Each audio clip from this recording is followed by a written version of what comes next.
Yo, this is Haskins, and this is CCP Podcasting.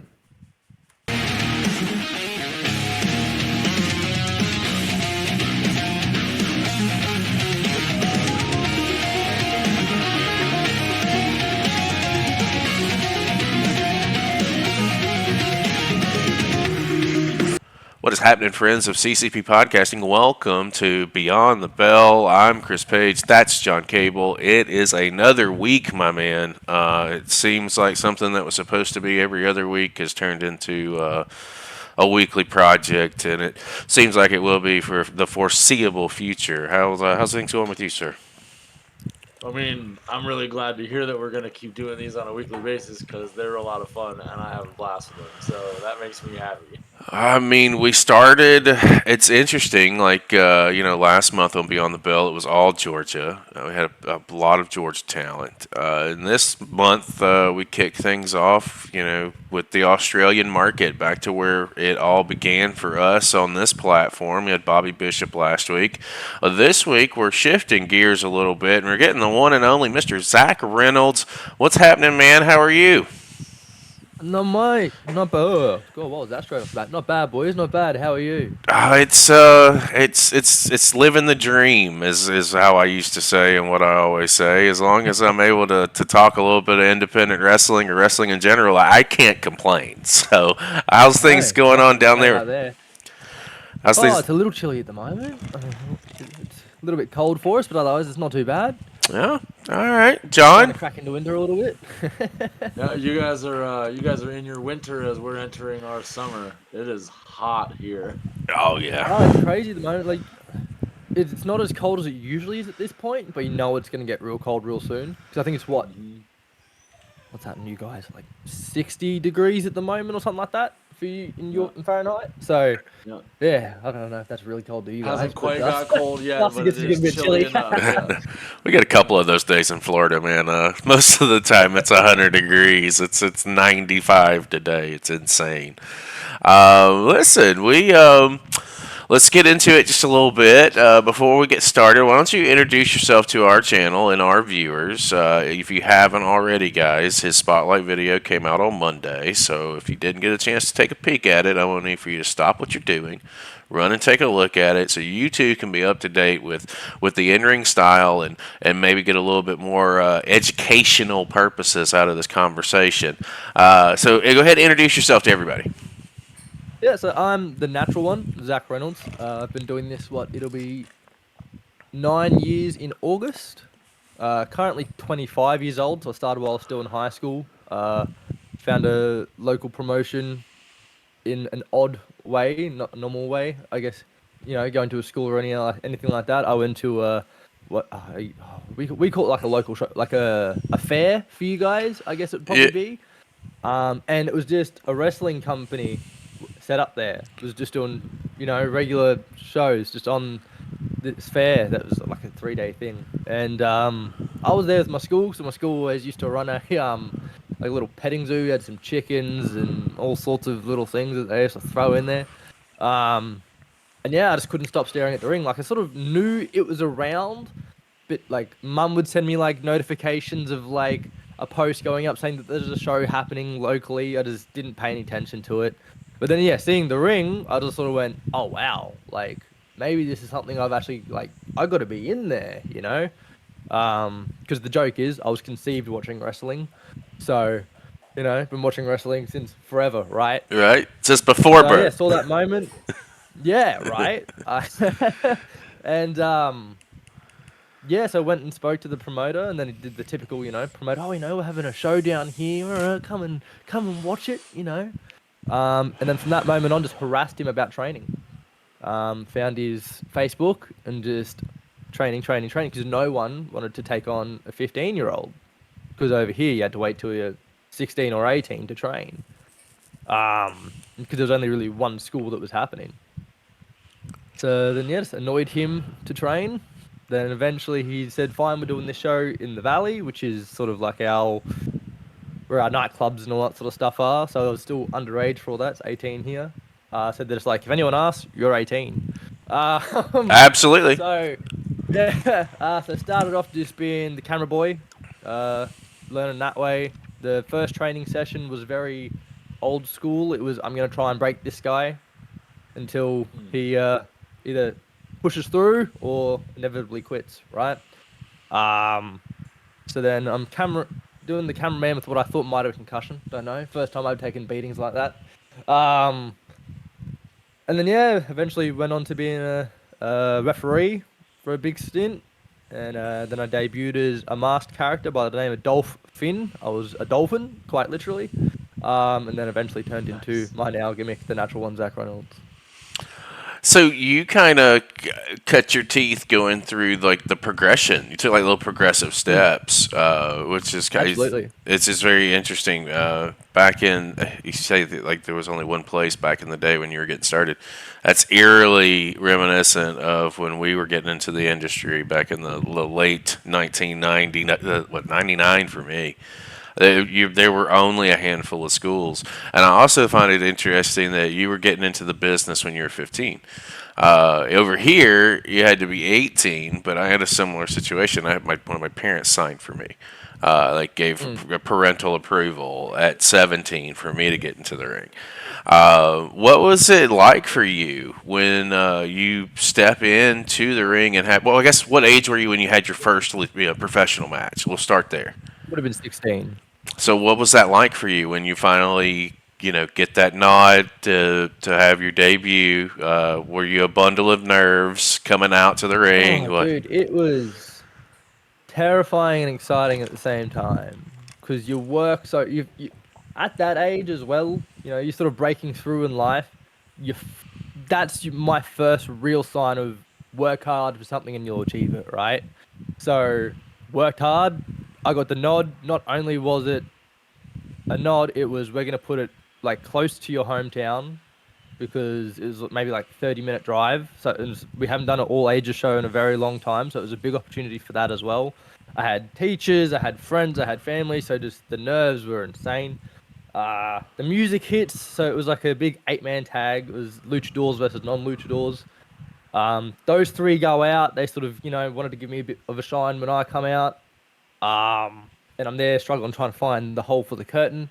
Then I eventually do, and there's a photo where I first do the pose, and because I used to have like mesh over my eyes and mouth because I was refereeing at the same time, you see. Right. So Yeah. we couldn't show Double duty, had to keep the double kayfabe. duty, right? Oh mate, there was a day where we had to get just one person to quickly ref while I had my match, do an injury spot, so I end up going backstage, getting changed, and I'm doing the rest of the show as a referee. So, but yeah, there's a photo of when I first come out, and you just see through the mesh, I'm just smiling. Just got this big bloody smile across my face. And yeah, it was a fun match. It was silly. But yeah, afterwards I ended up going out the back and just honestly, it was just some tears, and then I turned around and the coach was there and just had a sort of moment there because he didn't really have any other students. I was like the only one. I just harassed this guy until he trained me, really. So yeah, it was a bit of a cool little moment for that one, and then obviously progressed as we kept going. John. Listening to your story about how you got into the business there, just a little touch on it, it is very reminiscent of like late 90s indie feds.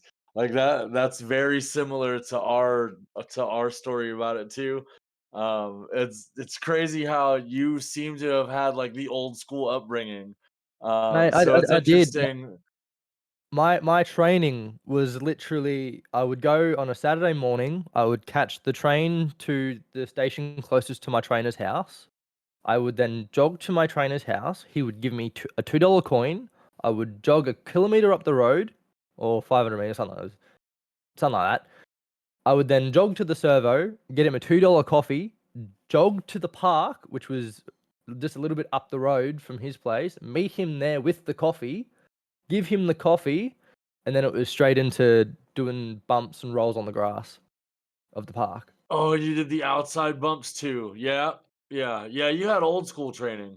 Like I played rugby league, so like my back was used to getting smacked onto ground constantly. So like my body was kind of conditioned to it, which I think threw him off a little bit to start off with. But yeah, No, so that's I a did brutal way to like learn I see all bumps. these young guys nowadays who are either my age or even slightly older, who obviously started later than I did, who complain when a ring's too stiff.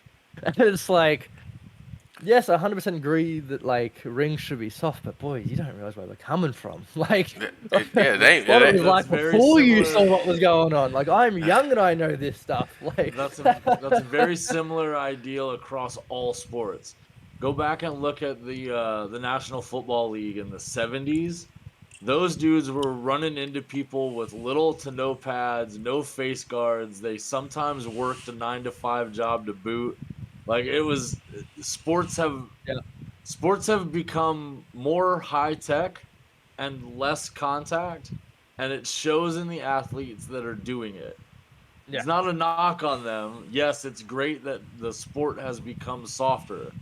It's longevity in the long run, and that's better for the athletes. But there was a time when longevity was not the goal. yeah.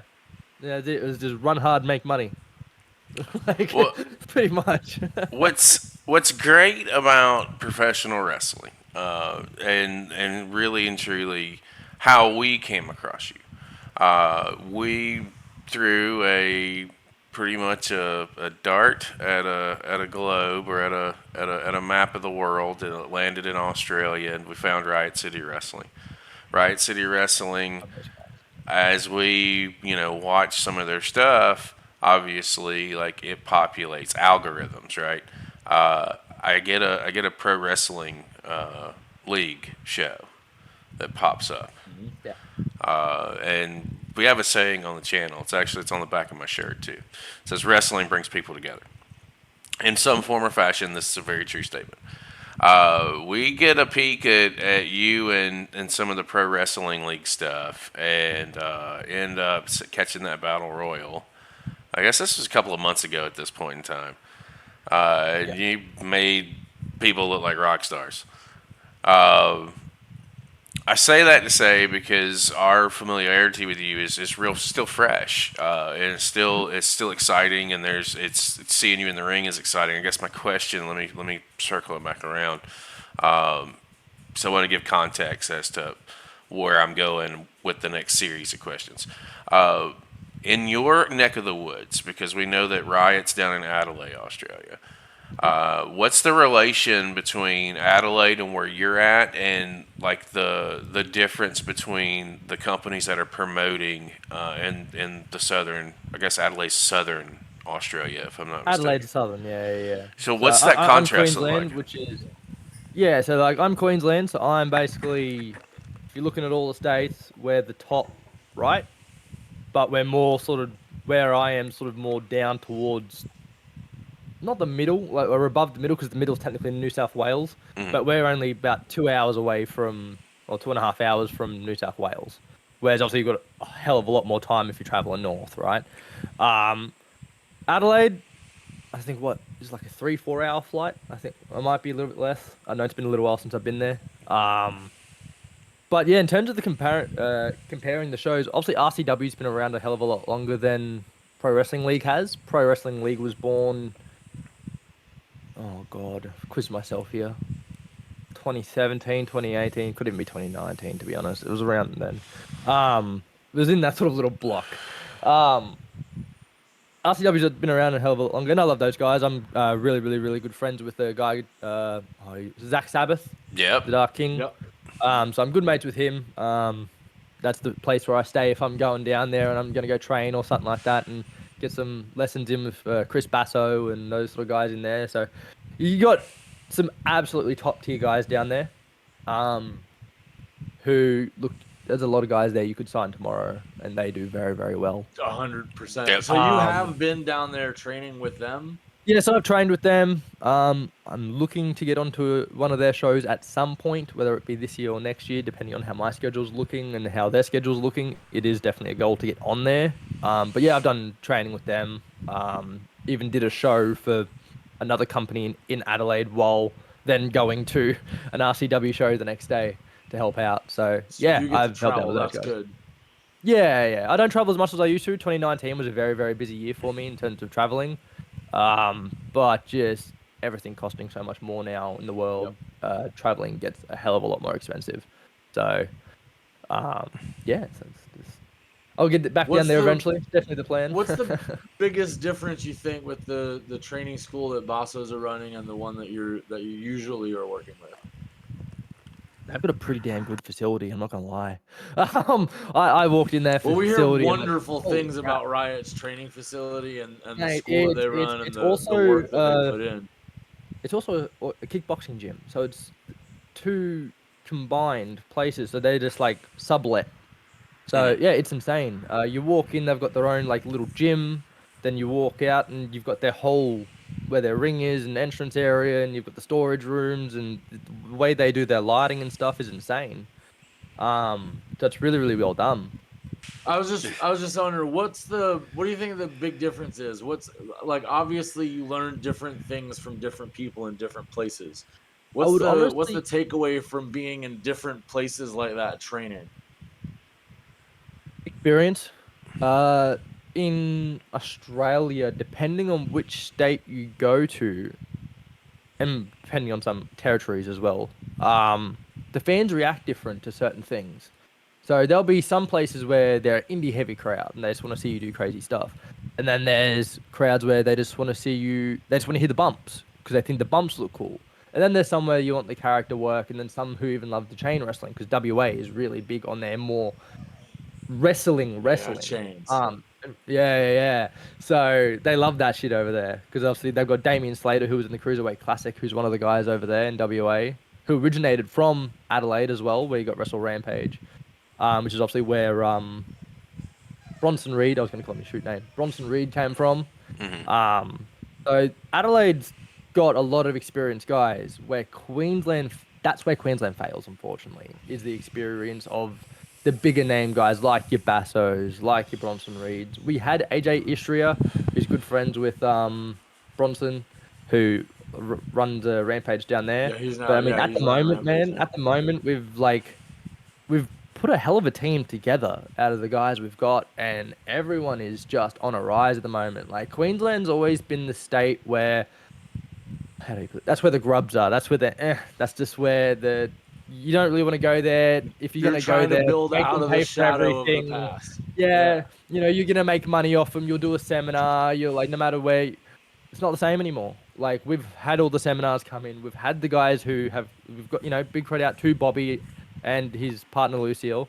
Like they've done a hell of a job through COVID, and Queensland now more than ever before, because I've been in it for a while now and seen the ups and downs, is on a hell of a rise. To the point where we've got the pro league shows that are going out and people are going, wow, this looks great. And that's one of only a few of the more recent shows that have come out. We just had another one now that was a really, really good show. And we're steaming forward to another big show coming up because they only do 4 shows a year. So every show is like the big 4. It's like your SummerSlam, Rumble, Mania, and whatever the other one is off the top of my head. But that's the thing. Survivor Series. And that's the thing.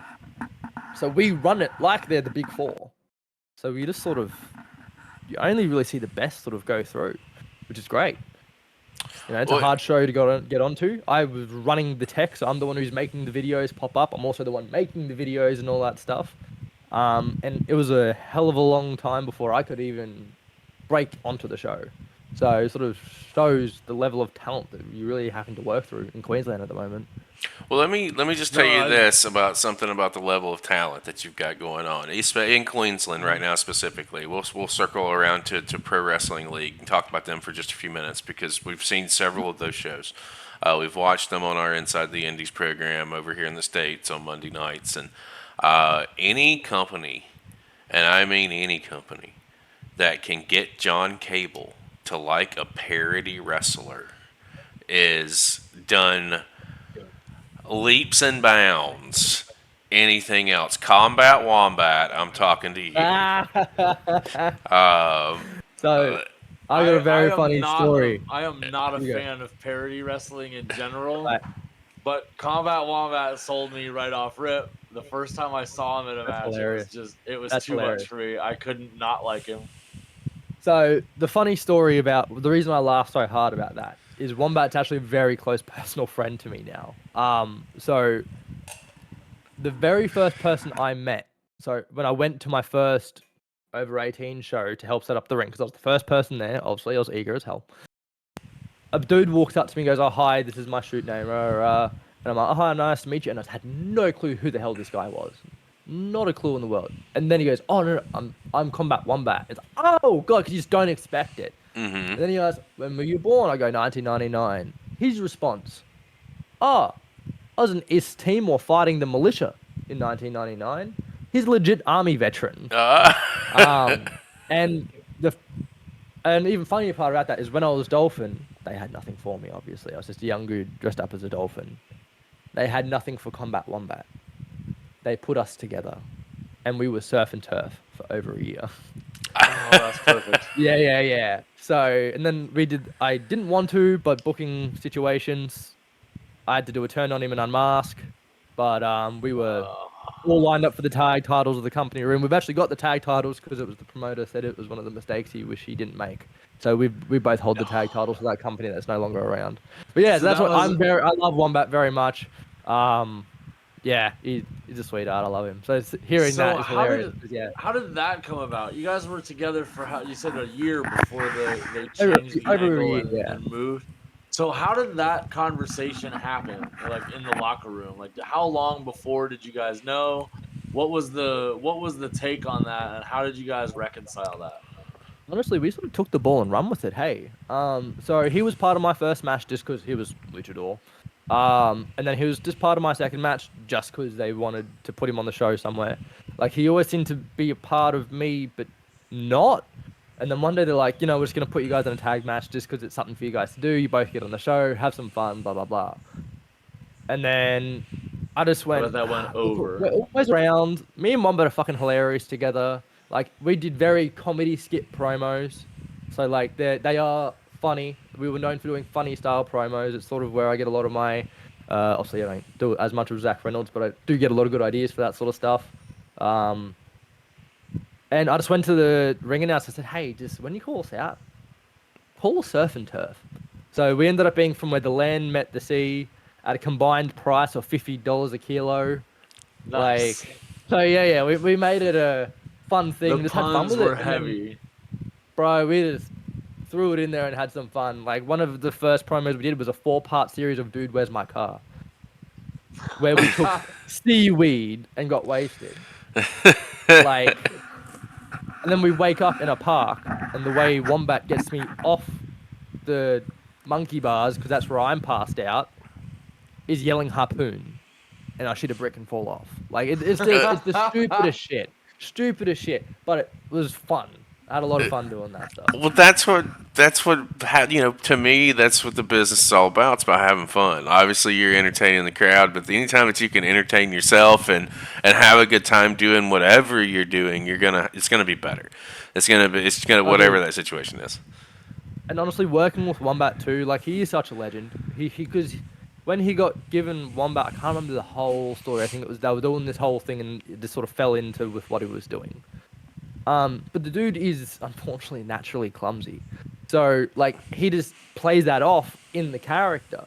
So his character really doesn't do much. As you saw, he does his butt bumps, he does his salute, he does his chops, he does his fake dive. He really doesn't do a whole heap. The repertoire is not deep, but he plays it well. It's great. He knows what his character is, and I think that's what I took away from him just in the time that we did. Like he never really did much interstate stuff. We got booked interstate a couple times from it all, so like it gave him something that he didn't have within wrestling too. So he took a lot out of it too. But dude just gets it. Like he doesn't buy WWE 2K to play it. He does it just to create as many characters to the point where he fills out the creator character slots. They won't let him have any more. Like he's just He's got he too loves many it. ideas. Loves I feel that. Oh, it's nuts. It's nuts. He's just an army veteran who just goes about his shit, man. He's rad. Love him. Yeah, He's in what? He's like 45, 46. Like he's getting off. Well, thanks. Ouch. Ouch. For wrestling, right? For wrestling. Yeah, well, good cover. I like how you came back with that. Fair enough. Well, how many? You see Ric Flair have his last match, and you sort of sit there and go, "Yeah, okay." Not good. Not good. Somebody, then to hear that he was like had like a medical moment in the ring while. yeah, yeah, very Come on, possible. Rick. Come on, Rick. Very, I watched Kill Tony, so watching him on Kill Tony was like, what are you doing? Like, dude's just going a little bit crazy. sometimes it's just best to stay home. That's Yes. That's what I that's do. some other names that we came across when we were watching the Pro Wrestling League, man, was Outback Adam. I think we came in on the tail end of his push to the championship, I believe. I think that was our first show, wasn't it, John? Was it? It I was that believe triple so, yeah. threat with, I think it was Yep. Adam and Punch Drunk and somebody else. That would have been for the title. Yes. That would have been for the title. Was yeah, it? Yeah. So I I think So that was would have our been Project. first, That would have I been think that Project was our Revolution. That was probably our first match we saw Istra too. yeah. So, So, that was Project Revolution. Yeah. well, give me some insight on what you guys got going on with Pro Wrestling League and anything else that's going on in Queensland in your neck of the woods. Like, What's the market look like? yeah. You said that they've been on a really good rise, and that's awesome to hear. The fact that indies all over the place are growing is great. But what's the market there like? What's the crowd draws? What's the marketing like? What kind of space are you reaching?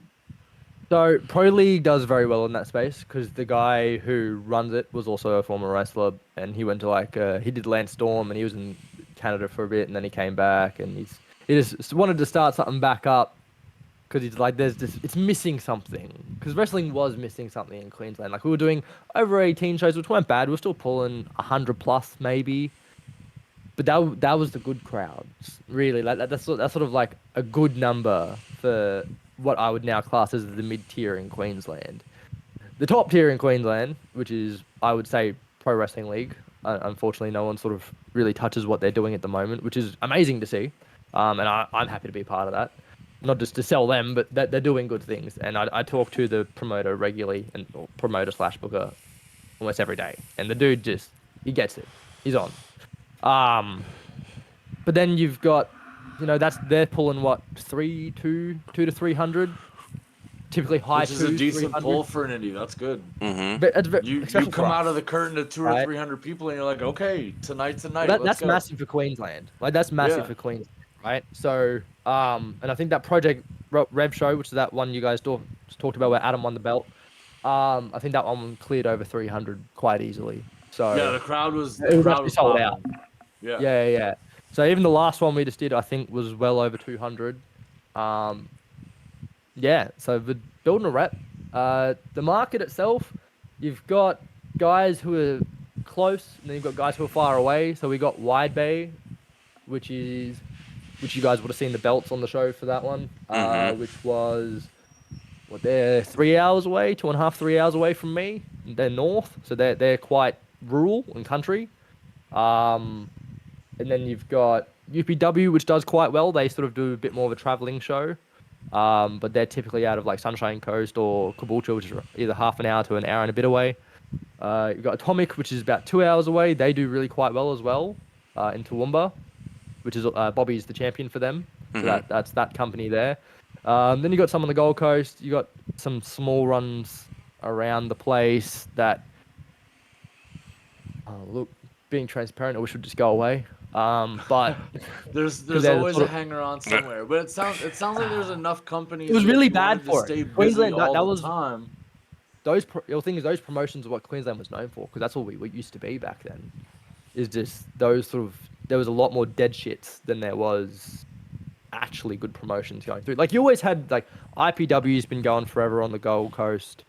They've always, been consistent with what they're Would you doing. say that Like, shift they is do like well. the last 10, 15 years? I'd say post-COVID. Post-COVID, we all sort of exploded, because when COVID happened... Oh, so even we were- less time. Yeah, no, it's recent. It's recent. Like 2019 was a good sort of startup, but then COVID sort of just went bap, and we were all like, well, what do we do now? Because we sort of felt the rise Then starting you to spent happen. a year planning, yeah. Right. So, but we also we were lucky because we had Mark Davis, who's obviously in AEW now, who was in New Japan and he was doing all that, who is from Queensland. he came back from most of COVID and was training all the guys. So all the guys just the level just Massive went up spike in talent while immediately. the time down. Immediately, yeah. You just saw everyone's because everyone was still training. Like, while we weren't completely locked out, when we were allowed to move around, everyone was still training, and even then they were doing it on Zoom or whatever they were doing. So the boys were staying active in Queensland, and it just You know, that's finally interesting because got noticed.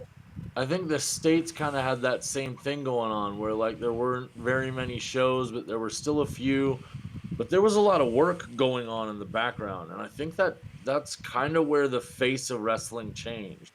Mm. When WWE started doing fanless shows and showed the world that you could kind of do that with a streaming service, I think the indies kind of saw that and were like, "Oh, well, interesting." Yeah, yeah. Everyone was jumping on Fight and doing live streams on Fight and all that sort of stuff. I don't know what's going on with that anymore. Everyone's moving to YouTube all of a sudden, so I don't know what happened. Apparently, It's something a went Hey, weird. we like platform. we like that because we like it. Yeah, exactly. It allows us to I was watch. having the Well, discussion. and that's part of the reason why YouTube is the go-to platform. Where is your biggest customer market? The thing YouTube, is, obviously. everyone's so worried about making a buck straight away. Like I've looked into like a lot of social media things because it's just I don't know nowadays it's what you gotta look YouTube at, is a especially long with crawl to most- get monetized, but man, once Once you you get do there, though, worth it, right? So like I know for a fact that RCW they're monetized now. So like, and it's only straight profit really. Like you're not spending as much as what you're probably pulling in. Like you're already covering your costs. So once the show's on YouTube, it's just all that is profit. Your ad it's just revenue, all that extra stuff, ad all the views, revenue. Yeah. it's just it all blends together. So I don't know why people don't do it more. I get people like, well, then why would they come to the show? Then is the biggest argument. Well, then make the live show feel so much better. Because I don't know about you guys, I prefer going to a live show versus watching it on YouTube every day of the week, right? This guy So gets it. I flew to Sydney to go watch UFC live because I knew I would enjoy it more. I did it by myself. Flew myself all the way down there just to go watch UFC because I knew the live show would be better than just watching it at home. It's Well, just how it shit. is. Yeah. Make your live show something worth going to, and that's something PWL does very well. It's something that I have to give them credit for.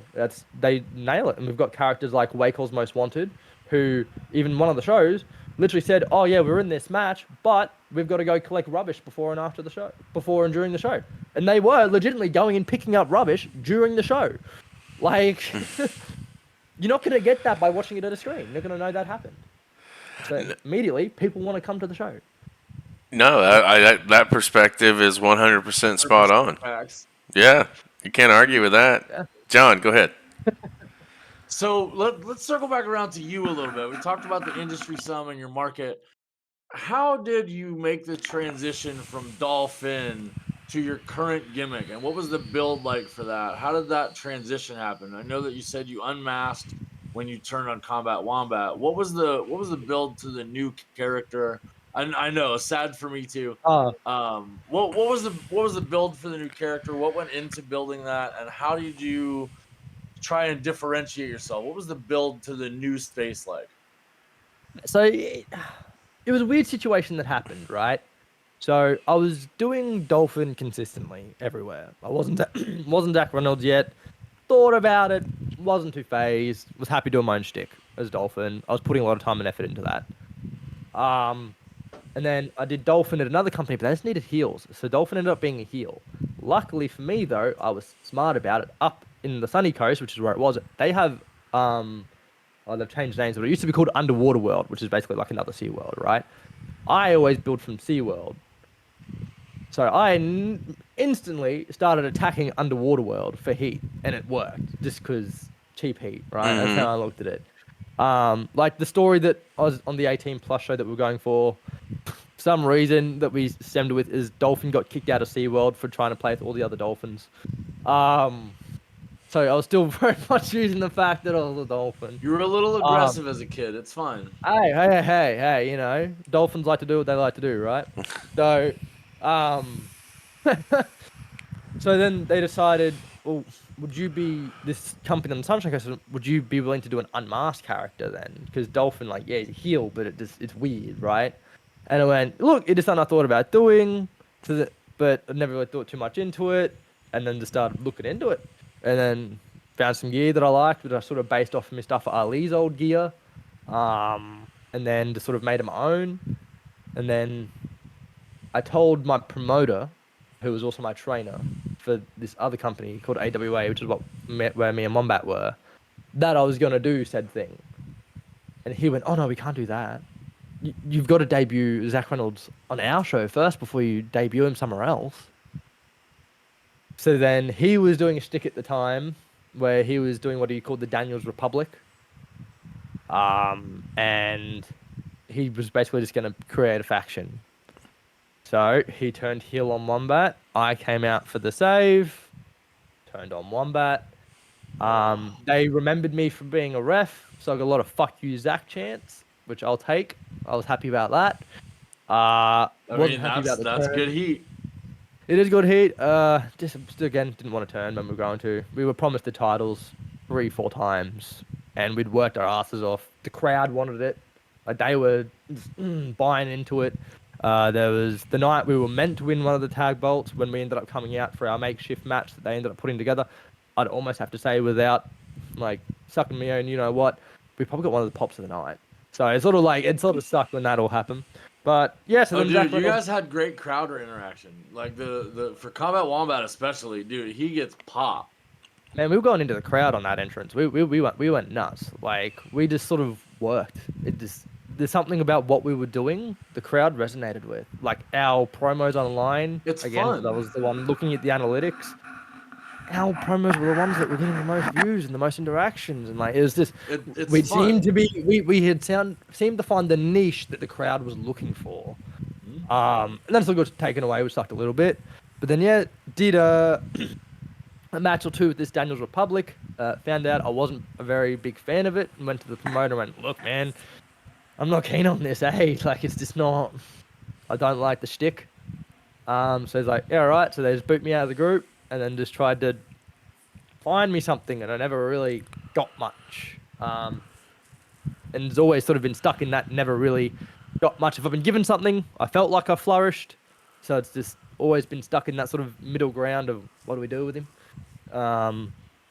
That's unfortunately where I've lived in my career so far. But there was, moments where I've had some really cool moments that have happened out of nowhere. So like in 2019, I went down to Wrestling Go, which is where TJP was going to be. Bit of a TJP fan, so I'm like, look, if I'm going to take the opportunity, I'm down at that company regularly anyway. Can't hurt just to go down there. It was only going to be for a battle royal or something, but I wanted the opportunity to train with this guy and meet this guy, right? Absolutely. So did that. Was just meant to be in the battle royal. We were going to do a spot because I did have a story down there. There was going to be a spot that caused me to be eliminated. And then I get pulled over by the promoter, and he goes, "Oi, sit here." All right, hey, what's up? I thought he might need a hand with something tech because I was at the laptop, and I've always been known to help with tech stuff. So I'm like, "Oh, what's up?" He goes, "Do you want to be in the battle royal?" And I'm like, "That's why I'm here, isn't it?" Like, just what do you mean? I thought that was my whole purpose. What? Yeah. Isn't that the shtick? What do you mean? And he goes, "Well, there's another match that I can throw you in now." And I'm like, "Oh." And he goes, "So there was meant to be a match between Kai Drake, who's a worker mainly in PWA, who's really good, hard-hitting guy." And he goes, "And the other guy is now Grayson Waller." And I went, "Oh, okay," because that was just meant to be singles. And he goes, "I got a message from someone else, and I'm going to put him in that match, but I don't want it to be a three-way. We've already got a three-way, so I'm going to make it a four-way and add you in it." I said, "Who's that?" And he goes, "Robbie Eagles, who's about to compete in the Best of Super Juniors." And if you're in Australia, especially when like I was on the rise, Robbie's on his like big fucking just break through any glass Well, and ceiling. Waller that's fucking too. there. Like that's names. There are Waller names in that too, match. right? And you're like, oh. A Yeah, battle and I'm just like, royal oh. or a match with people in it. I'm good. What do you want to do? Hey man, honestly, I took so much away from it. Like, it's just learning from those guys was just insane. It was. I thank Robbie a lot for my growth because if I've gone down to PWA, I've gone and booked a private with him because how can you not rate the guy, man? He's been called the MVP, the best of Super Juniors every time he's been in it. So I mean, I've got hopefully he takes it out. Come on, Robbie. But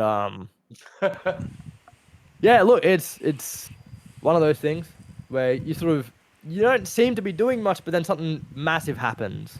So it's sort Mm-hmm. of I get the odd opportunity every now and then. So I'll take it. Well, I'll I think take one it. of the advantages for you, we mentioned earlier when we were talking about watching you in that battle royal, is that, man, you make everybody around you seem amazing. The way you take bumps, the way you fly around, the way you function with other people in the ring makes you an honestly good opponent because it makes the guys that are working with you look so good. And realistically, there are people, one of my favorite wrestlers on the planet would be considered a jobber to a lot of people. But Steven Richards made a career making other people look amazing, period. And he could Yeah, get work forever working other people and making them look amazing. And that's a talent that not everybody has. yeah. No, look, it's the selling. It was weird, right? So like, I'm a big fan of like, because everyone growing up, especially in Australia, is, oh, you watch that shit, you know it's fake, right? They don't actually hit each other. And then you see Oh, yeah?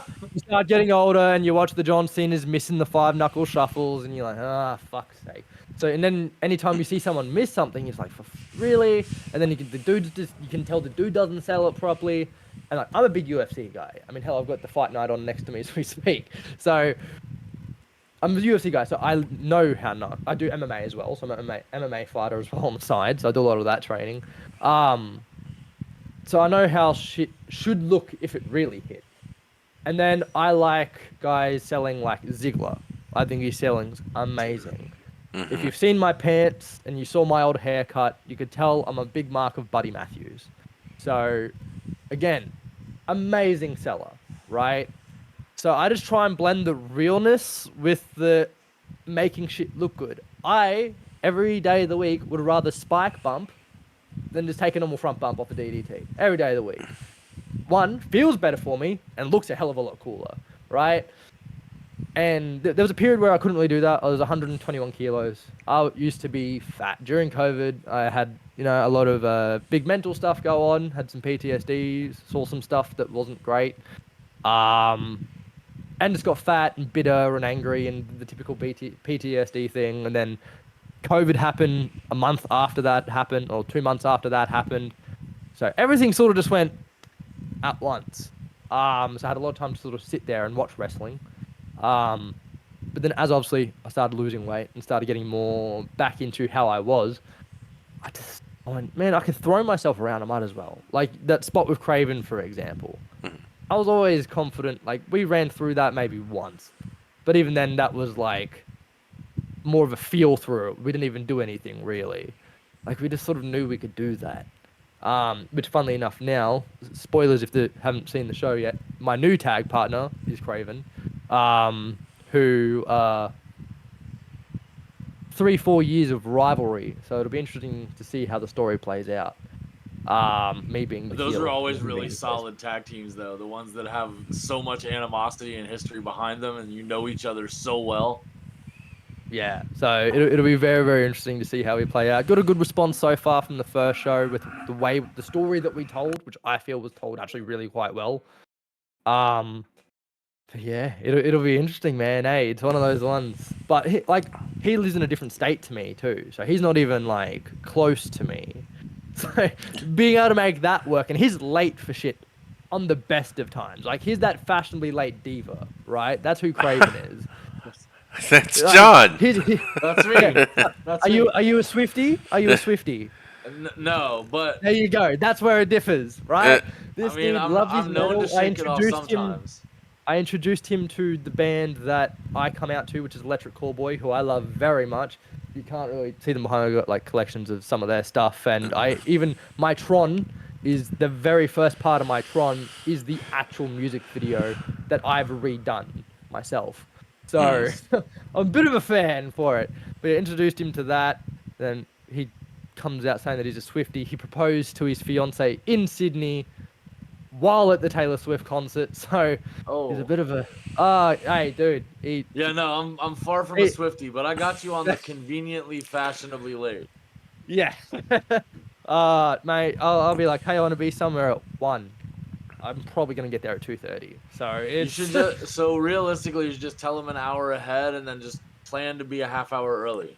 But he's more just like, oh yeah, I'm gonna be here at this time, and then it gets to that time and he's just not there yet. And he goes, oh sorry, bro, traffic, didn't leave at the right time, valet, whatever it was, I'm gonna be another hour. The trick is for you half to make an the hour plans. away. How are you gonna be make an the hour? plans. You make the plans. You set the schedule. You tell him early, and then he'll be there when you want him there. You'll try. That's the trick. Here's something I want to bring up. I want to talk to you about real quick. You know, we're talking about the opportunities that have been more sporadic when it comes to your career, but there's something that I do want to mention.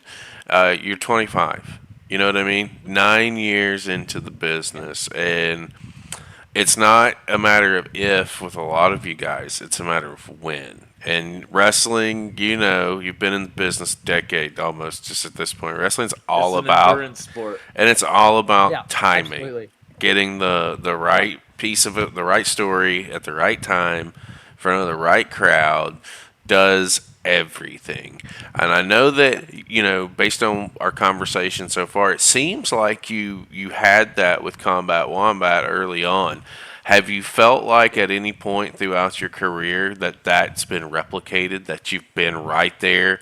And if maybe that if they would just, you know, give me the ball 1 second and let me tell this story, that we could push it to that next level. Is there any other stories that you've been involved with that maybe you know? Yeah, but it was weird. So in 2020, or just after 2020, when COVID started, I started helping out with Wide Bay. And obviously, as previously stated, wasn't exactly in a fantastic mindset. But I was the one who was booking. I became champion not long after I started booking, but not by my decision. The peers at the time did not believe that was the case. So Yeah, it's always the perception. So it got quite ugly there for a while, and like I got to face Adam Brooks, which is one of those cool opportunities that seemed to happen. But then I dropped the show after that. So I really didn't hold it all that long. And I'm like, we were building for me and Craven because I was the mid card champion, he was the main champion. We were building up to this big thing, which didn't even end with me as champion, which I think everyone thought was actually going to happen at the time, but was going to end some completely different Makes other way. it all the better when it plays out and it subverts the expectation. Complete shock is what was going to happen. But it was just, you know, you get those sort of opportunities. I know now that I sort of fucked that for myself. I'm not sure if we're allowed to cuss, sorry. Oh yeah, you can say whatever the fuck you want to say. We're not made for children. Big time. And I know Bobby's then. I was, you know, that was a big part of it. Bobby, again, I apologize for everything that I fucking went through back then because I just was not a nice person to fucking anyone. But look, yeah, definitely that Wombat one, 100%. Because even when we did I said, fine, we'll do the split up, whatever, but give us a big homecoming match, which was our mania, right? Because Wombat, who doesn't do anything, older guy, will break, you know, fairly easily, let's be honest, was going to do some crazy fucking shit in that match. We had, like, a crazy entrance set up. Like, we put time and effort into getting, this is what we want to do. And they're like, oh, you guys will have a match at the next show, and that's it. And you'll get 6 minutes. And that was our payoff match. Oh. And I'm like, I get I'm young, I get it, just give me the fucking ball just once. Trust me. But just, fortunately, never sort of happens. But then, yeah, it's just, at the moment, I feel like I'm on a rise. I feel like I'm definitely, like, doing better things. I was in the sellings, getting noticed, but, like, even just the way I'm trying to tell stories, the way my matches are going, I'm getting endurance sport, right? Endurance sport. So, I'm at the all point about where, how long like, you can stay in the game. Like, I've cut my bookings right back. Like, I'm not doing anywhere near as many as I used to. I work PWL. I'll work Wide Bay sometimes. I'll work Atomic sometimes. Like, I'm just trying to get better, man. Like, with the edit, I know also I'm doing the editing stuff as well, so I'm trying to focus on that. Do MMA as well. But, like, it's just, I'm just trying to get better. Like, I'm 25, so as a person, I'm just trying to, you know, be an adult, right? Right? But just, like... Are you trying to be an adult with a little A or a big A? Because they're lowercase a or an uppercase a, because there are two kinds of adults in this world. Yeah, look. I didn't. As I think, most people never grow up, mate. I didn't get my. I There you didn't. go. I didn't get. Lowercase a all day for me. I didn't. Hey, bro. You know, I always enjoyed the stupid shit. Like me and a couple mates, we had boxing fight. I had a boxing. Was meant to have a boxing fight. Other guys ended up having a fight, and we always go out to this all-you-can-eat Brazilian place in the city. And Oh. while we're going to find the car where we had parked, we're just being idiots, man. Like, we're just dipshits just having fun. Where they're doing the Jack Sparrow run while trying to find the car. Like, it's just... Why grow up when you can have fun with the boys and just have fun? Like, you can grow up and be an adult, but have fun. Like, I learnt, and still learning, because obviously, you know, life goes on. Life's always a continuous kick in the nuts. Let's be honest. It's how you deal with that kick in the nuts is what happens. Facts. You just gotta have fun. Like, for the longest time, I was sitting behind a computer, maybe 10 hours a day, just gaming with someone who was very manipulative, and just sort of taking over my life a bit. And I just learnt I was fucking miserable, guys. I was fucking miserable. So now I've sort of made life more the way I want it to be. So life's a bit more fun. So I think that's definitely coming across in the wrestling, because me as a heel was just a fucking angry piece of shit. Because that's just all I actually was an angry piece of shit. So now that I've sort of loosened up, the character's loosened up, now I'm a face now, and I'm just being goofy and just being me and having fun, and it's working. So, you know, doing the shtick. I tell people all the time I didn't get my uppercase A until I was 32, so I've been adulting for like 9 years now, officially adulting, and it does suck. Let me just tell you. So don't ever graduate to the uppercase A. Stay that lowercase as long as you can. Uppercase A. I'll do my I've best. been offered an uppercase A several times. I refuse it all the time. I'm not ready for the promotion. Well, I come with extra pay, so I'm still good. I don't need to it worry. sure doesn't. well, let me take you in a different direction here, because you've mentioned a couple times about producing a couple of the shows with PWA or PWL, excuse me.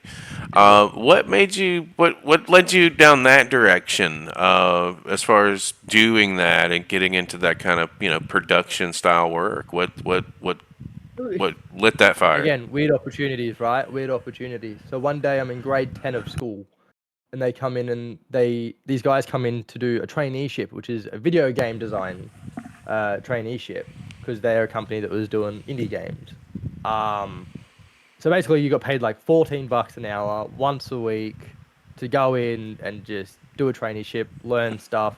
And some of that was multimedia, IT, and game design. So part of that was you sort of learn how to make some videos and all that sort of stuff.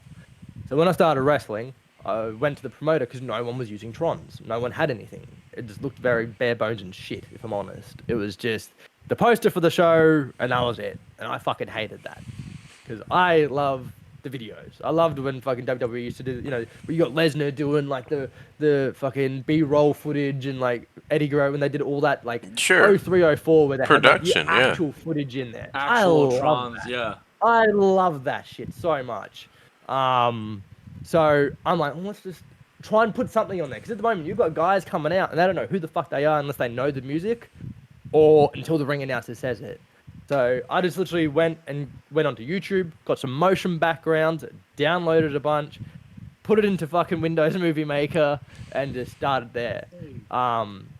And then it developed where I got better, upgraded onto the next software, and then I got better, upgraded onto Adobe, and now I'm just making the crazy shit and putting shows together like PWL. Movie Maker is still going strong, my man. I haven't seen it around. It surely is. It's what I use. It did make life easy for some things. You know, you want it fade, you just click and drag. Whereas Yeah, Adobe, dude, you as do it manually. for raw edits and hard cuts and getting a format together, Movie Maker is a gloriously easy system. Well, I think it's a trait that learning how to do now is something that you'll be able to always do down the line, not just, you know, for Pro Wrestling League, but if any other opportunity was to open up. Like, I look at that as like on the job training, if you will, because it's another aspect of the game. if you've got 3 or 4 feeds that you're having to splice in and splice out, et cetera, et cetera. I'm not saying that that's the case, but there are plenty of cases like that. Like Yeah, no, that's we that's typically art. have 3 cameras going. So Yeah. you are splicing in 3 cameras and trying to Yeah, get the best so shot. So it's I did it the hard way once, which was click, delete, and it took me days to do because I just was an idiot who didn't know how to look onto YouTube to see if there's an easier way to do it. Now I have found an easier way where I literally just sit there and I push 1, 2, or 3 on my keyboard, and it just switches between cameras for me. So I just sit there, push buttons, rewind. No, that's a better shot. And You just do it that found way. the efficiency on that. Oh, mate, honestly, I can pump a shot. If I really wanted to, if I started the day with no distractions, I could start and finish a day and finish a show. So it makes life a hell of a lot easier. Well, what do you see for Australia? So, what John and I have seen through covering independence, and we started in Australia, obviously here in the States. We've done some stuff in Portugal and in Britain, or London, the Brit wrestling, even into Barcelona. What we're finding is, we're making a lot of acquaintances and a lot of I just call them friends because at the end of the day, we promote the business and the indies specifically. But we're talking to a lot of different people and we're seeing a lot of different things. And one thing that we have noticed is that the independent scene is blowing back up. It's getting into a position now where it's almost like the sky's really the limit on wherever you're located at, like because there's independents everywhere, and some are doing really good stuff. Some are obviously so there's some companies we wish weren't around, but they are what they are. I say all that to say, with with Queensland specifically, and you've seen some of the growth over the last couple of years, especially since COVID, obviously. What do you think the next step should be or could be for your area and in your market to enhance the business to get more asses in some seats? Look, I think we've just done it with PWL, and that's putting our shit on YouTube. I've said it for a while. I said it to the company because I knew we were producing good shit. Obviously, every show gets better and better, obviously. But yeah, getting on YouTube and getting it seen. Because, as The Rock has said, he's made wrestling cool again.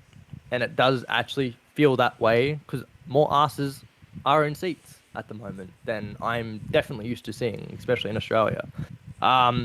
We've done like Google searches and stuff. Oh, not Google searches, but we've looked at like Google Analytics because that's how on the ball the promoter likes to be with this stuff. Queensland has the lowest search rate in all of Australia for pro wrestling on Google. So people don't look up pro wrestling in Queensland. It is just a hard thing to do. It's just pumping out good shit on social media, finding what works, looking at the analytics, and just breaking it down. At the moment, we're just, I think they're doing the right thing. The next step is put on the next show. That's the best way to put it at this rate for PWL, is just put on the next show. And that show will go out, and then put on the next show, and then put on that. Because it's just, every show, there's a rise. And as the saying is, high tide rise all ships or something like that. One of those sort of... Cream always rises to the top. Rising tides rise all ships. There we go. There it is. Thank you. Yeah. So that, right? The more we keep doing, the more other guys actually produce good things. Because Wide Bay's producing better stuff than they did. Atomic's doing really well. So we're finding the right spot. Where it gets shit is, as we said, those companies that want to go away, they happen to be in inconvenient areas. And the moment they do a shit show, people don't want to fucking watch wrestling anymore. Because they don't understand that shit show isn't PWL. And it's two very different things. I've had both family members and friends who went to said other show, because I worked on it for a little bit and tried to help them, and stubborn is the nicest way to put it. They've come and watched a PWL show for the first time. They don't even call that wrestling. Like, they're just like, it was completely different, right? So that's where we sort of suffer, is because the years that I've been in here, you see the promotions that you wish would go away. But unfortunately, that's the ones where people go and have their first experience because it's closer to them than some of the bigger shows are. And they go, what the hell is this? It's all the fake shit we thought it was. This isn't fun. We're not going to bother anymore. And then that's their reputation for all of wrestling in Australia. That makes the market hurt. So much harder it's easy to bring someone in. It's so much harder to bring someone back. No, that's facts. And it really is. So the moment, and that's something that Peter Well is doing well, is they're bringing people back. Because I'm seeing the same faces at the shows. So they must be doing something fucking right, eh? So this is one of those things, is just, in terms of Queensland, the next step is just do the next fucking show. And just keep going. Because we're on a rise. We're on a rise, man. That's all I can say. We've got great guys, like you got Mitch Ryder, who was obviously in that match you guys talk about. Mate, I don't know how he hasn't been signed. If he's not signed by next year, I'd be very surprised. Dude, we're finding guys all over the globe that are like, how is this guy not part of the main show? Oh, it's the coverage. This is the thing. The crazy thing with this guy is he came from one of those companies that are no longer around that you wish disappeared back then. He came from that. And then during COVID, he bought one of the wrestling rings and put it in a shed, rented out a shed, and just trained in it all through COVID. And that's all he did. And then he came back looking like $1 million, and he was just working like $1 million. And the dude just gets it now. Like, he's been to Japan a few times. He's Vietnam, some other places in South America. He even went and got some photos done while he was saying hi to Davis in AEW. So, like, he's the dude's almost there, man. It's just a matter of someone signing the dotted line for him, eh? It really is. Well, I think 100%. I think I agree with you on the easiest way is to put stuff out there for people to find it, because this is where it's a win in the equation. Is you guys put it out there, it stumbled across my radar, and then I put it on John. So there's two people right there that your product has reached that it wouldn't have reached any other time. And we're in different parts of the world.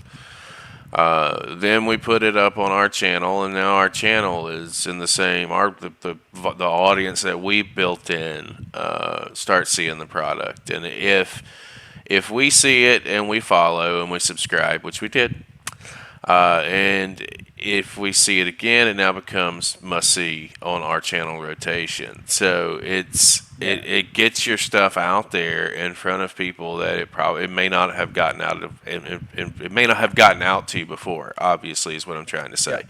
And to circle it back around, is if one member of our audience is over to the pro wrestling YouTube page, goes to your social media and follows or likes or comments and shares your stuff, that's the win. It's the constant thing. So I agree with that 100%, John. I see your wheels are turning. I see some things. I mean, there's always things going on in my head. I'm one of those idea guys with too much shit to share. So, while we talked to you about your career, you seemed like there were things on your bucket list that you definitely have not knocked off. Like, you have plans and goals. What are some of those things you'd like to tick off in the next year, 2 years, 5 years? What plans do you have, and how do you intend to right that ship and make that breakout moment? What's going on your radar, and how are you approaching getting that bucket list handled? Man, I'm just working hard at the moment. Hey, trying to. There was something that was said to me by the promoter, and it was like, even if you're in a 6-man or a battle royal, you just gotta make sure your shit is the shit that stands out. So that's what I'm sort of focusing more on at the moment. Like, we just did obviously a big 6-man tag, and I'm trying to make my shit be the shit that stands out, right? So it's just doing that. In terms of goals, obviously I've never won a heavyweight title, so I've never won a main strap, and that's obviously a goal that I very much intend to attain before the Project Rocks get hung up. Honestly, man, just having fun with wrestling at the moment. Keep traveling. Get onto that RCW show that I want to get onto, because obviously they're good friends down there. I want to try and get on there as well. All hope prevails internationally at some point, right? Silly not to say that's a goal. In 2020, that was the goal. I was saving money for that. I was meant to go over and train at Flatbacks in Apopka. Have you managed So, to work any of the Fringe Mania stuff? nah, unfortunately not. Dude, that would be a platform and a half to launch yourself into if you could figure out a way to very get hard to onto get one of onto those though. shows. To be in nowadays, to be an interstater and get onto those bigger shows is almost just because they've built their guys up so much now that and everyone's When the pool built of talent is everyone, massive, the talent pool's the huge. amount of talented guys that get onto the Fringe and the several companies now that are working it are Yep. incredible. Like all of them are Mhm. next day you could sign them somewhere, and you know What we did, that's they brought a facts. fringe thing up in Queensland. We did a Queensland fringe show, but obviously it wasn't as big or as we didn't record it or not to the degree of a normal show or how RCW does their Fringe Mania shows, which are just nuts. Well, we have made some friends down in RCW, and I know that you have some friends there too. So maybe Yeah. we can ask our friends, and you ask your friends, and we'll get you on Like one you of said, those it's not shit. an if, it's a Look, when. Yeah, Let's that- work that out. What it is, though, the conversation has been had, so it's not. It's just a matter of me annoying people. I When? think. It's a matter of when, sir. It's a Yep. matter of when, not if. Well, I've got another question for you, and I ask everybody this, and I don't ever tell them in advance that it's coming, and I don't ever, and I'll tell you why I asked the question once I get your answer. Who should we be watching? Who are people in Australia, or if you cut on YouTube and pull up a playlist of whether it's independent guys or if it's mainstream guys. Who if you could give us a list of like maybe 4 or 5 names of people we should be watching, who would they be, and why? Look, are we talking in Queensland or are we talking Australia? Just in general, when you there's flip on shows, who are you watching in your playlist? Oh, who am I watching? My playlist. Yeah, like maybe guys that you don't see get a lot of push, but that have come across your radar, but you know who they are, and you're watching their product because you're seeing them come up just like you are. Oh god, EC Diamond for one. Big fan of him. Love him very much. Good friend of mine. He went over and did OVW. Obviously COVID hit him just as sort of as hard as it hit me. Dude's just a star. He's got that it factor that not a lot of people have. Okay. And yeah, I think as he develops more and adjusts himself as a person and gets better as a person, he's young too. He's younger than me. He only actually it's his birthday today. So while we're recording this, happy 24th birthday, EC Diamond. There you go. Yeah, no, dude, bona fide star. He definitely has a potential to go somewhere. God, Outback Adam, obviously, right? You can't the dude's got that sort of gimmick that no matter where you put him, it's gonna work. And he gets the gimmick, but he's also stupidly good because he goes and he trains everywhere, and he just picks up shit and goes, "This will work for my character." Bang, this will work, and he just molded Outback Adam from this dude, young dude with no facial hair coming in, being all weird and stuff, trying to gauge everything. Came out to a Toasted TV song or something back in the day, or so it was some weird shit that they had for him when he first started, and he just he was obviously the first rivalry because he ended up partnering with Wombat. So obviously, me and him worked a bit within that. So I was his first few matches, or one of his first few matches was in there. So to see that growth, because I also saw when he first walked in the doors to start training, because I was helping train guys at that time as well. So yeah, it's crazy to see how far he's come. Now, the show hasn't happened yet. I guess by the time this comes out, the show will potentially have come out. Was the PWL champion. So, dude's just been on a run. The story that he's going to go with now, I've got some insight on, and the story he's going to have is going to be great. Everyone's going to love it. I feel like Triple H's not spoiling the bloodline. But yeah, it's like the potential for what's going to happen with him is going to be really cool. So that's another one. I want to say, things people are already watching it, so it's hard to say. Delta. Yep. Delta's right? a fan favorite here. So yeah. If you're not out there watching Delta, you are fucking missing it. So just scold I've yourself got in the corner. I got a feeling we're about to hear some news about her soon. No, we've Oh, been we're- having that feeling for 8 months. The Like, first legit, first no match we shit. saw Delta in, I said, John, she's going to be When- signed in a year. She's going to be signed in a year. Yeah, and then And that was about 8 shit, months when ago. WWE was here before they announced who was gonna be at the tryout. We knew that Delta was gonna be at the tryout. Like we just knew it. Like It'd be there's silly if no she wasn't. way. be There silly is if she no way she's gonna let an opportunity to go to that tryout slip by her and not run at that shit. Just Oh, mate, it no was, chance. Yeah. And then Verdorgan, obviously Delta. I can't not add these two because they're obviously close personal friends, but they're right city as well. You got obviously Zach Sabbath, who I think is one of the more underrated guys. He never really got much of an opportunity to travel, I guess, because I had him up here. The fans loved him when he was up here. I had a match with him because obviously he's one of my best mates. The crowd obviously loves him down there. The dude just is a hell of a worker. He gets it.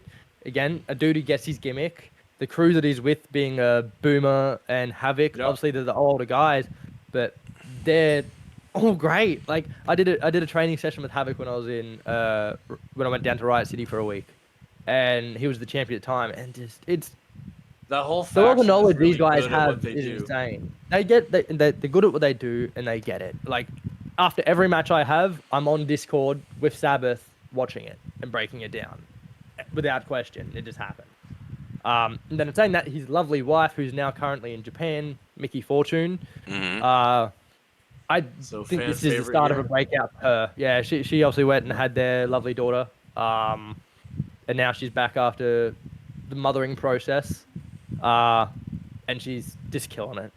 She never stopped. So I think we're about to see her. But look, I hope we see her in like Stardom or something like that because I think that's where she'd love to go. And I think this run for honestly- her in New Japan and over there, I think this is going to be really good for her. It's going to get her out on an international stage and make her name a lot bigger than it was because it definitely deserves to be. Hey man, yeah, if she gets on New Japan, fucking lovely. Love to see that for her. I think she's doing like, I can't remember, TJPW. I know her younger sister is in Yep. there because she. So yeah, it'll be good to see those guys doing well. Oh, I did have someone else who come to mind. It completely slipped my head. Well, Zeke Andino's in Japan right now too. So watch Zeke Andino because he's a beast as well. He was on the show that you guys watched. I'm pretty sure he had a match with Trent O'Day. It sounds Dude's familiar. another killer. Dude's another killer. So the dark horse Zeke Andino as well. So here's why I asked that question. Obviously, we explore indies all over. The names that you just gave me are names that we're going to go out and we're going to watch. We're going to pull matches from. We're going to watch on one of my shows, whether it's Wrestling Request Live or something.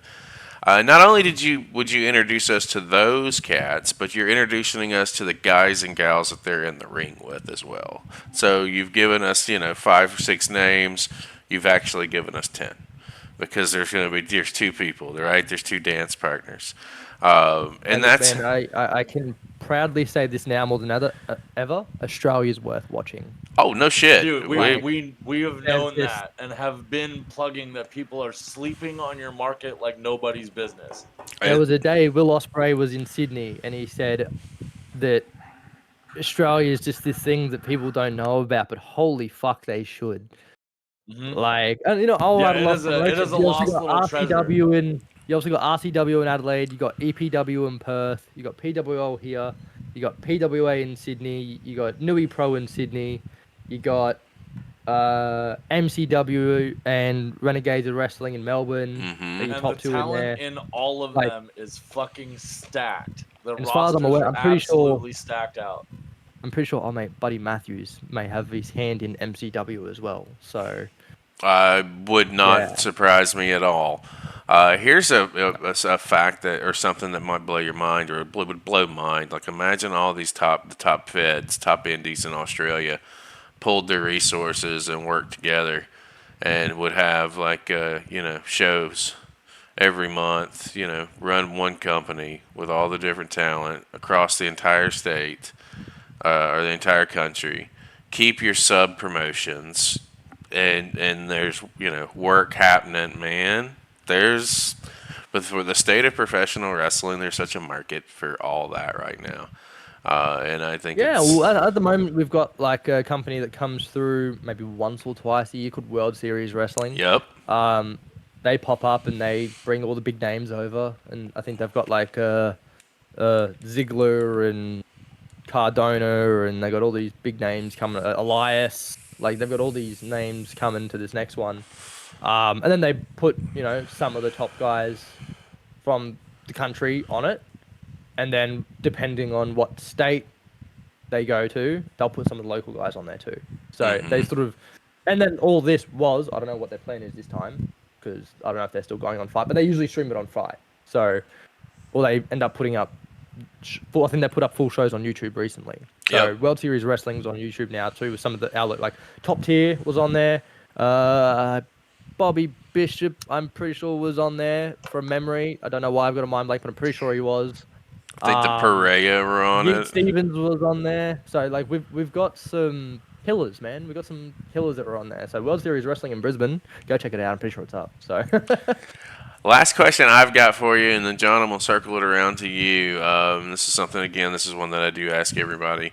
As far as your personal bucket list matches, your dream matches, if you will, in amongst the independent scene, who out there, and it doesn't necessarily have to be Australia. It could be anybody that you're watching across the globe. Who are some Yep. of your dream matches on the indie scene that you would love to get into do the we ring class AEW as indie? Well, Some people 'Cause, might. look, I- the reason I say this is for one person specifically, and that's obviously Buddy Matthews, right? Okay. Don't know what it was about him, both being Australian. The dude's physique is just dream physique.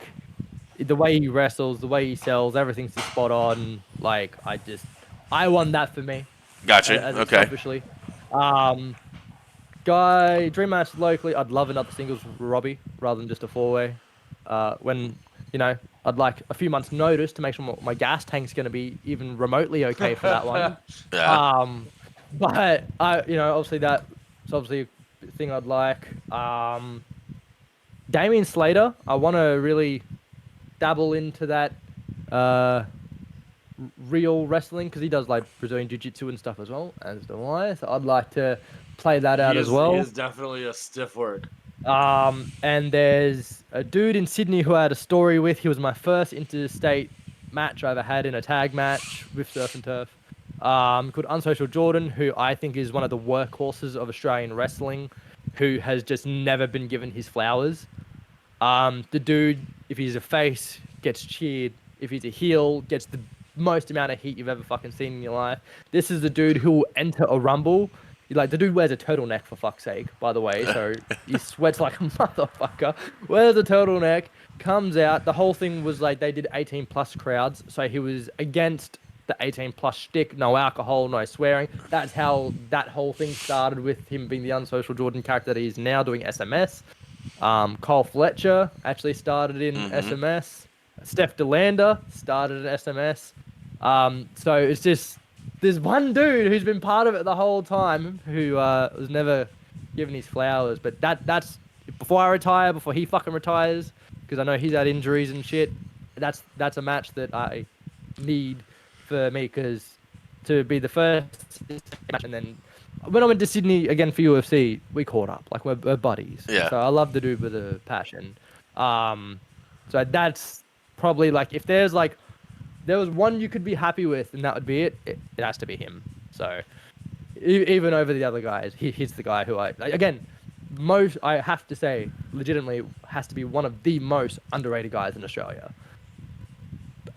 This dude went into a rumble, beat everyone up, and then just sat on the stick until the next person came out, just generating heat the entire time. Oh god. Dude's he's great on the mic, he's great on a promo, and the dude can work. So it's just, I see a good will- match with I know him and Cole Fletcher is on the PWA channel, I'm pretty sure, so go check that out for him, because that was actually a dope match as well. I will be checking him out for sure. You don't have to worry about that, and I'll throw him up on our channels in some form or fashion. John, what else you got before we get out of here? Well, I think, I know that we're on a time schedule here for you, but I just wanted to know, like, where can the fans see your work? how can they get connected to you? What do you got a plug coming up soon? What kind of shows are you looking at in the near future, and what can you give to the fans here on how they can find out more about you? Yeah, look, my socials I try and keep pretty simple. It's just Zac_Reynolds, PW, on pretty much everything. So I try and keep it, Twitter, which I'm not really on, but I've really good. I know I've got to work on that. I'm just slack with social media in general, which is weird considering what my hobby is with technology. I fucking hate but it. I I'm think it's pissed with social media. Yeah, that's the bane of fuck fucking existence. I'm right there with you, dude. I I'm hate just it, but you there. need it. He does not You like hate it, but you social need media it. at all. Right. And the And, more accounts you got to run, the shittier it is. I'm telling you, I'm not a fan. I feel you. Eventually, I do plan. I did have a podcast. I want to get it back going again. I've been a bit slack with it, hence why all that shit's behind me. And that's just natural chats, because natural one. And then I like same thing. I don't like doing very interviewee style things. I just want to have a chat with you. I love Rogan, right? Joe Rogan's like. Yep. My partner says I got a man crush on Rogan. I've got a thing for bald heads, apparently. Nothing wrong with that. It's okay. I got Dana White, Joe Rogan, and The Rock. All bald heads that apparently I love. It's just got a thing for it, apparently. Yep. But like, I just love that sort of chat. Sorry, your thumb out. What? The bald or the wiser, apparently. So yeah, so I like listening to this. I love just having a chat. So that's why it's natural chats. Obviously, Pro Wrestling League. I'm pretty sure it's Pro Wrestling League AU on Twitter. I hope. I could be very wrong, even though I'm the social media guy. That's why I make everyone's Well, the ass links will be Instagram. down there for sure. Yeah, you don't have to the worry links will about be it. down below. Links of They're watching enough PWL. By the time this comes out, there'll probably be PWL show either out or about to go out. So keep your eyes peeled on that. I've almost finished it. So the next one, the last show is almost ready. So it's just a matter of whenever the promoter wants to release it, which I think might be in a week or two. Just a little thing there. Yeah, I do PWL mainly is my main one. That's my home. That's where I love. I got Atomic Pro Wrestling in Toowoomba.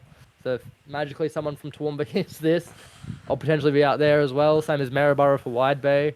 Hopefully you'll see me in RCW soon for any Adelaide guys. Yeah. Fingers crossed. Hopefully be there. Hopefully by the end of the year it would be nice, but we'll see.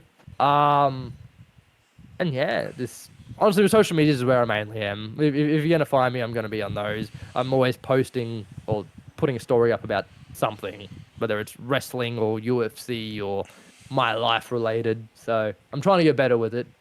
It's annoying though, especially social media, because you're a private person. Like I don't even like people knowing where I live, right? So trying to expose you onto, bro, I can't be stuffed with that shit. But it's important, so I've got to try and do it. Yeah, nope, I get it. And for our The people, balance is hard.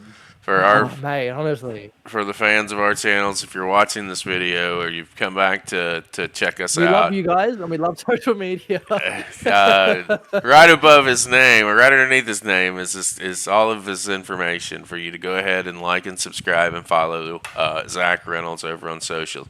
Listen, you guys may not understand it or you may not think about it, but just liking or sharing the anything that's put out by these guys on the indies supports them, and it supports what they have going on. It's the easiest way, 100%. and it's free. It doesn't cost you anything. It's It's free. super Free to simple. follow. All you do is push a button. Yeah. I won't annoy you too much, I promise. I'm not one of those guys that's going to pop up on your feed 20 times a day. You're all good. No. Maybe once or twice a week. I hate social media. I just have to put our stuff out there. I'm not a fan. Mate, I didn't even have Twitter notify me. So when you messaged me, it was the fact I got an email that said that you messaged me on Twitter. So I had to turn my notifications on Twitter. Thank That you. sounds And- about right. yes, and I don't even check my emails. So like I just, I'll yeah. If I check want to my get a hold of emails, Paige, but, I yeah. text him. That's it. Yeah. I gotta send him a text look, message because things. I'm one of those guys. I will call you before I text you. And I'm the okay world with has that, just yeah. become so text heavy. And like, why are you calling me?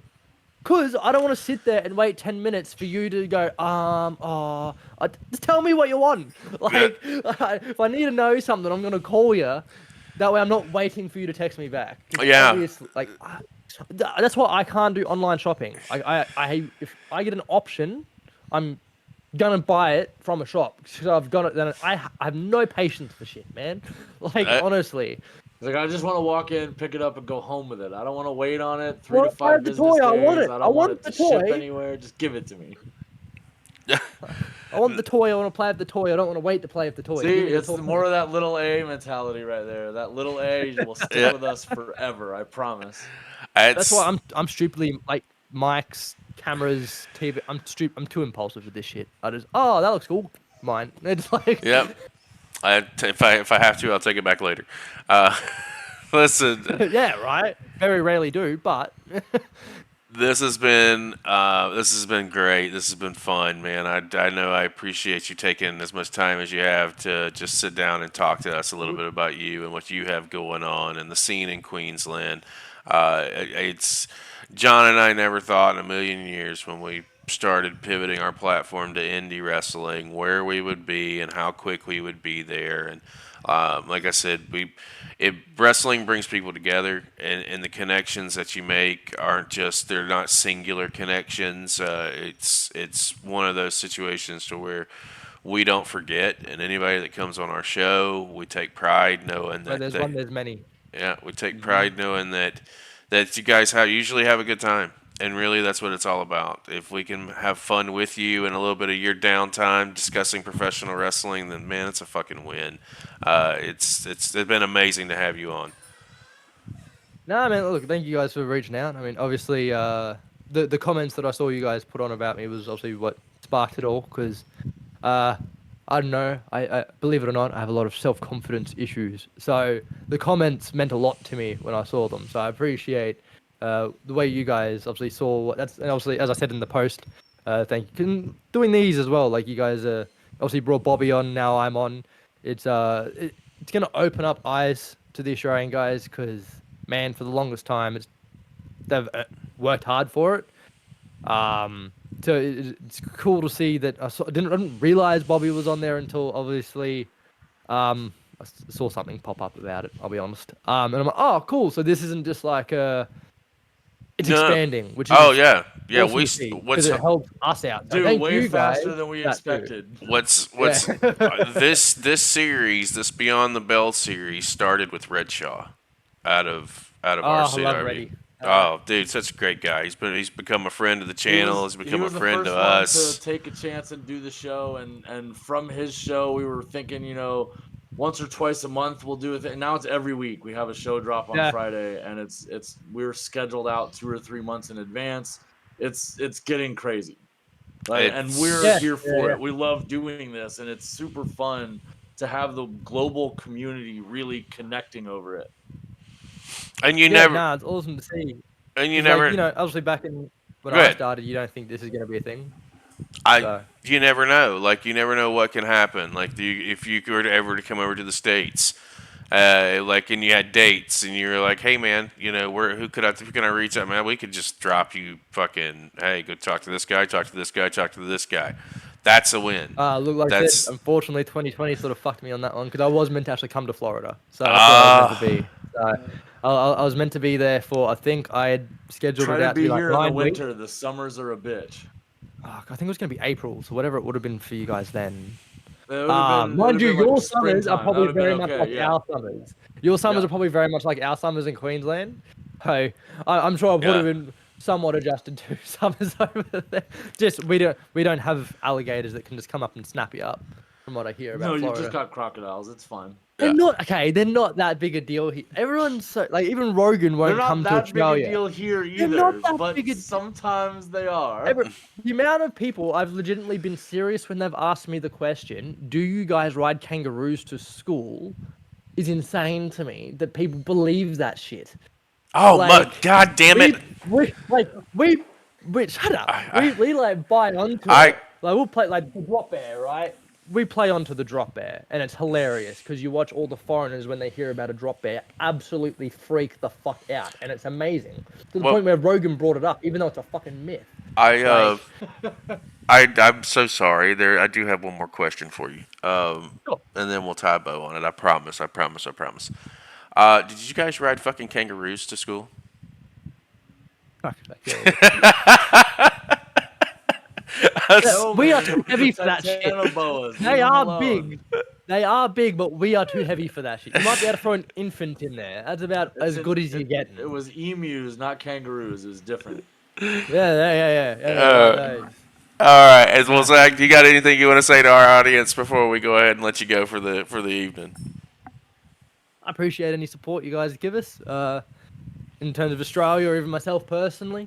Hopefully, if there's anyone in the States, eventually I do plan to at least tick the bucket list and say that I've had or several matches in America, Florida being kind of the ideal target to actually where I want to go, funnily enough, because I want to be a traveler at the same time. So I want to do the Disney, I want to do the Universal, I want to fly to Texas, and I want to go, I want to be able to do some travel with it. So if I ever get the opportunity to go to America, whether I look at it as a vacation, you bet your ass I'm opening myself up for bookings too. So I'll be there at some point. But yeah, otherwise follow us, chat us up, get me name out there, I guess, a little bit more. And just I hope you guys enjoy what I'm going to be putting out because the work's only getting better. So every time you see me, it's going to be something new. So hope you enjoy. John, go ahead and take us home, buddy. Well, guys and gals out there in listener land, you may not be able to fly to Australia and watch him live, but you can catch him out on his YouTube channels. All the links are down below. Go out there and follow him. Maybe you can't purchase a ticket or a t-shirt, but your friends might be able to. Share, like, subscribe to all the channels. Get your discounts out there on the merch stores. Get the name out because one of your friends might be able to throw a few dollars his way, and anything that we can get their names out there supports indies and makes this little thing that we're doing here on the internet grow even that much more. Without these guys doing the work that they do, we don't have the content to show you, and we can't share what we don't have. We need the indies to flourish the way they have been, and the industry is growing every day, guys. And we are here to bring it all around the world right to your house. Guys and gals, as always, it has been a pleasure. Don't forget to go down below and follow us behind the curtain. You never know what we got going on back here. We've got new shows, new guests, new themes all the time. Always something new working on in the background here, guys. So don't forget to drop those savage elbows on that ding bell. You know where it is. Until next time, ladies and gentlemen, we love each and every one of your faces, and we'll see you then.